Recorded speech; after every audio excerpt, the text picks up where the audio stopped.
Sumatera Selatan dan juga kegiatan ketua di Kota Palembang yang sudah dilaksanakan.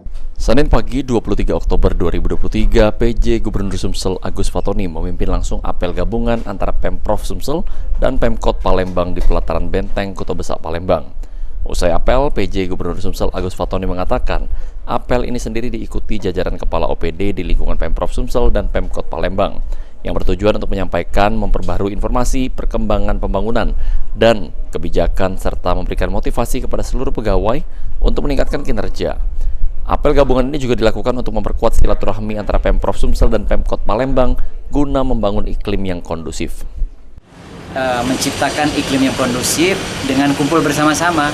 Kalau kumpul bersama-sama seperti itu, yang kita biasanya sibuk sendiri-sendiri kerja di tempat masing-masing, dengan apel bersama ini kita bisa gabung lagi di situ, ketemu lagi di situ, sehingga mempererat silaturahmi. Jadi tujuannya adalah juga untuk mempererat tali silaturahmi.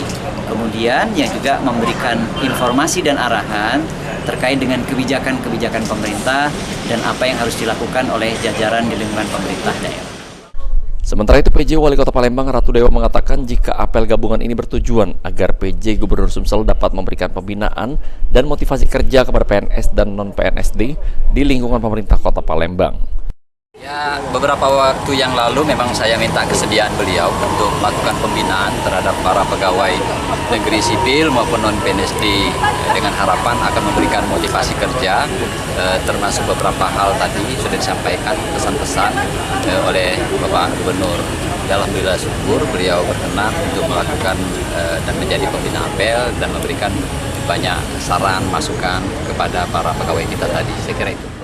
Sandi Pratama, PAL TV.